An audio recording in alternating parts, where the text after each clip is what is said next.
May mga tao na kahit matagal na silang wala, pakiramdam mo, kahapon lang nangyari ang lahat. May mga pagkakataon na may gusto kang ikwento, may gusto kang ipakita, may gusto kang ipagdiwang, pero bigla mong maaalala, wala na pala siya. At sa isang iglap, bumabalik ang sakit.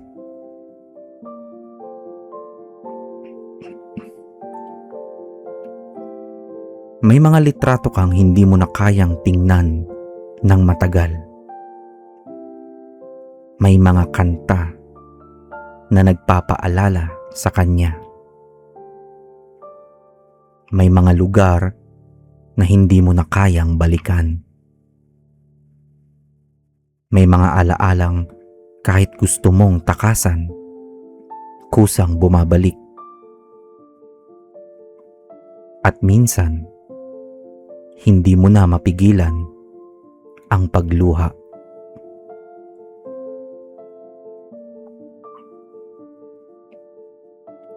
Kung minsan, naiisip mo pa rin, ano kaya ang sasabihin niya kung nandito pa siya?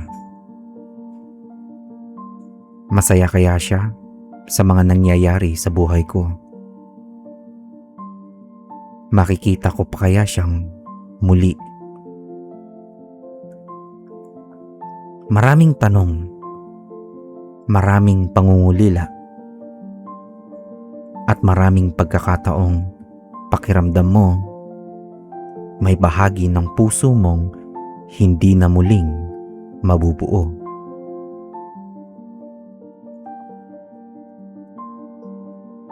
May mga taong nagsasabing lumipas na ang panahon, dapat okay ka na. Pero alam niyo ba na ang pagluluksa ay walang takdang oras? Hindi ito pare-pareho sa bawat tao. May mga araw na parang okay ka, maayos ka. At may mga araw naman na isang simpleng alaala lang ay sapat nang magpaiyak sa'yo. Alam nyo, okay lang yon. Dahil ang pagmamahal, ang tunay na pagmamahal, ay hindi basta-basta at hindi agad-agad nawawala. O kung sa iba pa nga, ay hindi talaga kayang mawala.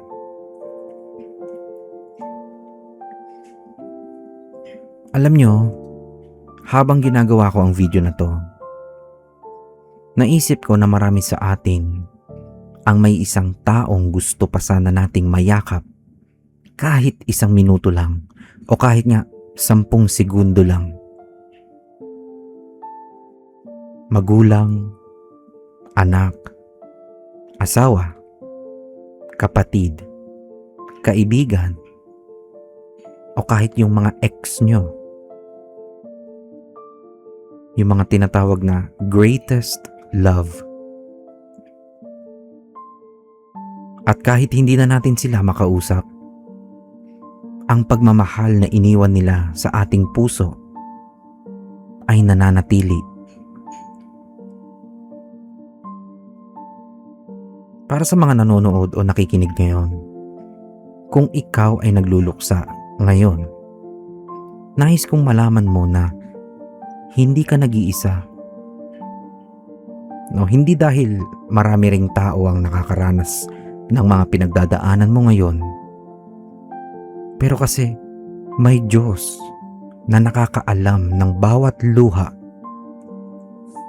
May Diyos na nananatiling kasama natin kahit sa pinakamabibigat na sandali ng buhay.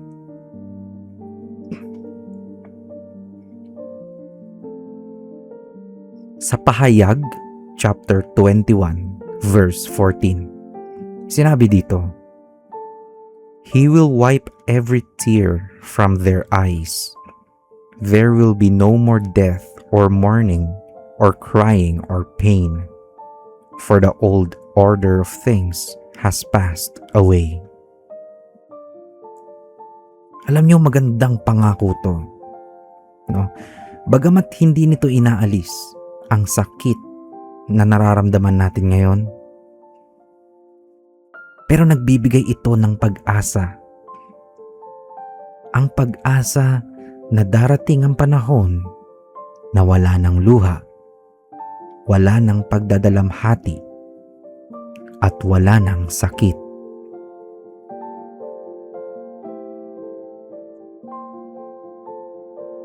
Ngayon naman, gusto kong samahan niyo ako sa isang panalangin. Nais kong mag-alay ng isang dasal para sa mga taong iniwan or naiwan ng kanilang mahal sa buhay. Manalangin tayo. Panginoong Hesus, idinadalangin namin ang bawat taong nanonood at nakikinig na may pangungulila sa kanilang puso. Ang mga nawalan ng ama, ina, anak, asawa, kapatid, kaibigan, o karelasyon, at lahat ng mahal nila sa buhay. Panginoon, yakapin niyo sila sa mga gabing mabigat ang kanilang damdamin. Kapag bumalik ang sakit, ipaalala niyo sa kanila na hindi niyo sila iniiwan. Bigyan niyo sila ng lakas upang magpatuloy. Kapayapaang hindi kayang ibigay ng mundo. At pag-asang magbibigay sa kanila ng panibagong dahilan upang mabuhay at magpatuloy sa kanilang buhay. Panginoon,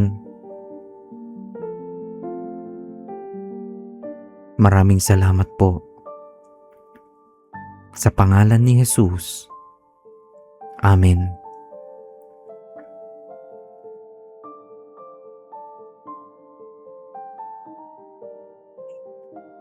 Maraming salamat sa inyong pagsama sa ating panalangin ngayon. Kung nais mong maipanalangin ka rin, maaari kang mag-iwan ng iyong prayer request sa comments. Binabasa namin ang iyong mga mensahe at nagsisikap kaming maisama ang ilan sa ating mga susunod na panalangin. Kung nakatulong sa iyo ang video na to, maaari mo itong i-share sa isang taong nangangailangan kahit ng kaunting pag-asa. At kung bago ka pa lamang dito, inaanyayahan kitang mag-subscribe upang makasama ka namin sa ating araw-araw na panalangin. Sana'y matulungan niyo ako na makamit ang 50 subscribers ngayong July. Maraming salamat sa inyong lahat.